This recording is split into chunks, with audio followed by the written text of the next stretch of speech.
عصمت فاطمہ کا اعلان ہے. اسی لیے تو فاطمہ کی چادر کا انتخاب، فاطمہ کے گھر کا انتخاب. اور پھر جب جبرائیل نے پوچھا کہ چادر کے نیچے کون ہے، تو وہاں پہ یہ نہیں کہا کہ نبی ہے میرا سب سے محبوب بندہ ہے، نہیں کہا چادر کے نیچے فاطمہ ہے، ان کے بابا ہیں، ان کے شوہر ہیں، ان کے دونوں بچے ہیں. یہ جو یہ پہچنوایا جا رہا ہے، یہ کس لیے پہچنوایا؟ فاطمہ ہی کو انتخاب.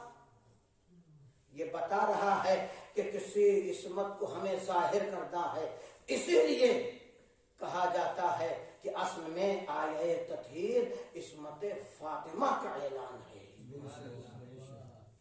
کہ یہ ہے فاطمہ جن کے گھر پروردگار عالم صرف فاطمہ نہیں بلکہ تمام نبوت اکٹھا ہے، وہ سارے نبوت اکٹھا ہے، امام اکٹھا ہیں، اور وہاں پہ عصمت کا اعلان ہو رہا ہے. یہ ہے فاطمہ زہرا. پروردگار عالم نے جس ذات کو، ڈاکٹر علی شریعتی نے کتاب لکھا ہے بہت پہلے، شاید راہ اسلام جو ہمارے بزرگ جانتے ہوں گے. راہ اسلام ایک زمانے میں دلی سے رسالہ آتا تھا ہمارے بچپنے میں.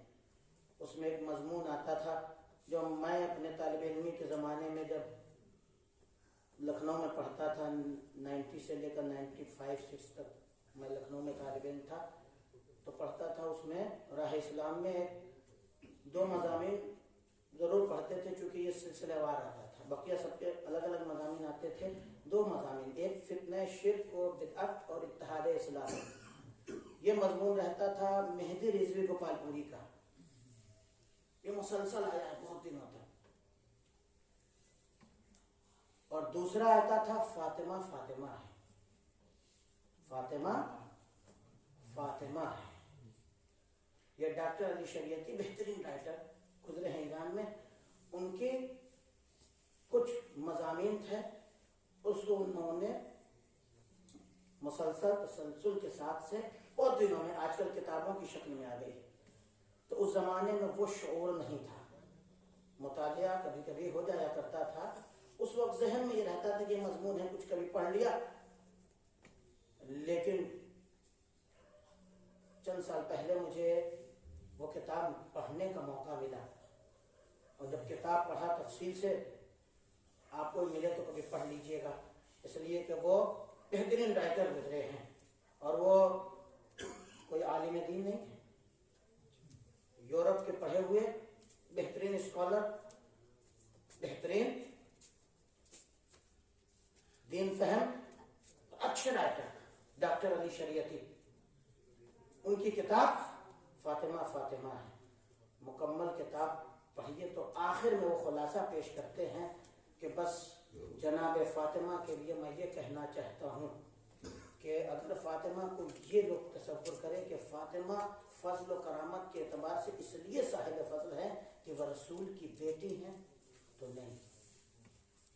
فاطمہ کا فضل اس لیے ہے کہ وہ امام حسن امام حسین کی ماں ہے، تو فاطمہ کی سمجھیے کہ شخصیت پہ ظلم ہے.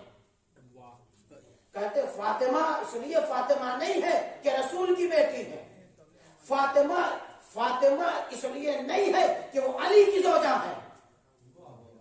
زوجیت ہو سکتی ہے کسی حد تک کسی کے لیے فضل، لیکن فاطمہ جو ہے وہ یہ لکھتے ہیں کہ فاطمہ اس لیے نہیں ہے کہ یہ علی کی زوجہ ہے، حسنین کی ماں ہے، نبی کی بیٹی ہے. اگرچہ زمانے میں اگر کوئی عورت نبی کی بیٹی ہو جائے یہ اس کے فخر اور فضل کے لیے ہی کافی ہے. حسنین کی ماں ہو جانا کسی بھی عورت کے لیے ایک ایسا مقام ہے کہ جس مقام کو درک کرنا مشکل ہے کہ حسنین جیسے بیٹوں کی ماں ہو جائے.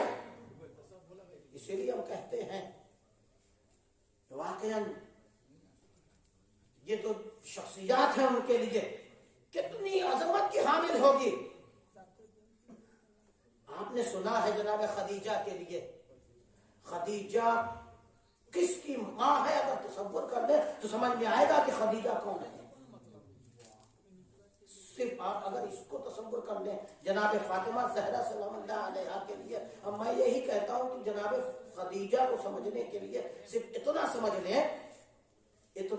لیں کہ جناب خدیجہ کون ہے۔ چند سال پہلے 2004 یا 5 یا اس سے پہلے کا زمانہ ہم نے ایران میں دیکھا اور پڑھا ہے اخباروں میں کہ جب اقتصادی اعتبار سے دنیا میں تھوڑا پرابلم آ گیا تھا تو دنیا کے بڑے بڑے بزنس مین اپنے زندگی کا اسٹیٹس گھٹ گیا تھا تو خودکشی کرنے پر مجبور ہو گئے تھے۔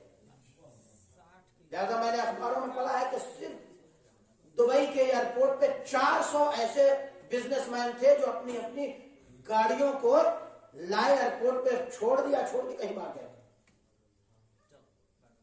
کیوں؟ اس لیے کہ اب جو زندگی کا اسٹیٹس تھا نا ان سے سنبھل نہیں پا رہا تھا، کیوں؟ اقتصادی سسٹم اتنا گر گیا تھا کہ اس اسٹیٹس کو بحال نہیں کر پا رہے تھے، بے عزتی کا احساس ہو رہا تھا، اس کو مینٹین نہیں کر پا رہے تھے، ذہن کام نہیں کر رہا تھا، خودکشی کر لیا کئی ہزاروں لوگوں نے۔ اس زمانے کے اخبارات کو اگر پڑھیں تو پتا چلے گا، اگرچہ یہاں ہمارے ملک میں ایک بہترین اقتصاد داں اس وقت برسر اقتدار تھا جس نے اس ملک کو سنبھال لیا، ورنہ پوری دنیا میں یہ مشکل آئی تھی، اقتصادی مشکل۔ تو میں نے یہ پڑھا تھا کہ لوگ اپنے اسٹیٹس کو جو جتنا بڑا تھا مینٹین نہیں کر پا رہا تھا، ذہنی بیمار ہو کے خودکشی کر رہا تھا۔ کیوں؟ اس لیے کہ مینٹین نہیں کر پا رہا تھا۔ اللہ اکبر، تھوڑا سا اسٹیٹس کم ہو جایا کرتا ہے تو انسان کا ذہن خراب ہو جایا کرتا ہے، کردار خراب ہو گئے تھے، لوگ بھاگنے میں مجبور ہو گئے تھے۔ میں یہی کہتا ہوں دنیا دیکھے کہ ایک زمانے میں ملکۃ العرب تھی خدیجہ، لیکن وہی خدیجہ جب شعب ابو طالب میں 3 سال تک رسول کے ساتھ رہی، پتیوں کو چبا کر زندگی بسر کیا ہے، لیکن ایک لفظ نے کہا ہے کہ یا رسول اللہ آپ کوئی ایک ایسا سمجھوتا کر لیں جس سے ہماری زندگی جو ہے شعب ابو طالب کی بچ جائے۔ کہیں نہیں، کوئی بھی تاریخ اٹھا کے دیکھ لیجیے، ملکۃ العرب خدیجہ زندگی کیسی پتیاں چبا کر گزارنا پڑی ہے۔ تمام خواتین کو درس دے دیا ہے کہ جو اپنے شوہروں کی فرمائش میں اتنا برہم ہو جایا کرتی ہے وہ خدیجہ سے سیکھے کہ اگر شوہر کے پاس ہے تو مطالبہ کرے، نہیں ہے تو خاموشی سے صبر کر کے خدیجہ کے سیرت پہ عمل کر لے۔ یہ خدیجہ کا عمل درس ہے خواتین کے لیے۔ جب ایسی عورت جب ہوتی ہے، اتنی پاکیزہ عورت ہوتی ہے تو پروردگار اس کو فاطمہ کہتا ہے۔ ایسی عورت ہوتی ہے اس کی گود میں فاطمہ پرورش پاتی ہے۔ تو یہ جناب خدیجہ کا مقام تھا، لیکن میں بیان کر رہا تھا جناب فاطمہ زہرا سلام اللہ علیہا کہ ڈاکٹر علی شریعتی کہتے ہیں کہ نبی کی بیٹی ہونے کے عنوان سے نہیں، اس لیے فاطمہ فاطمہ نہیں ہے، بلکہ فاطمہ ذات کے اعتبار سے اس کمالات پہ فائز ہیں، اس کمالات پہ فائز ہیں کہ بس ہم اتنا کہہ سکتے ہیں۔ ڈاکٹر علی شریعتی نے کہا کہ بس ہم اتنا کہہ سکتے ہیں، ان کے پوری کتاب کا اگر انہوں نے نچوڑ پیش کر دیا ہے تو یہی کہا ہے کہ فاطمہ نبی کی بیٹی ہونے کے عنوان سے فاطمہ نہیں ہے، فاطمہ حسنین کی ماں ہونے کے اعتبار سے فاطمہ نہیں ہے، فاطمہ علی کی زوجہ ہونے کے اعتبار سے فاطمہ نہیں ہے، بلکہ فاطمہ اپنی ذات کے اعتبار سے فاطمہ ہے۔ اب ذات اس وقت سمجھ میں آئے گی۔ ڈاکٹر علی شریعتی نے یہاں کہنے کے بعد سے اپنے ساری کتاب کو ختم کر دیا ہے۔ جب میں نے ایک روایت دیکھی کہ پروردگار عالم جو ڈاکٹر علی شریعتی نے کہہ دیا فاطمہ اپنی ذات کے اعتبار سے فاطمہ ہے، تو فاطمہ کی ذات کیا ہے؟ تو وہاں ایک حدیث میں امام محمد باقر علیہ السلام نے ارشاد فرمایا، آخری بات اور آپ کی زحمت کو تمام کر دیا۔ کون؟ امام محمد باقر علیہ السلام کہتے ہیں کہ میری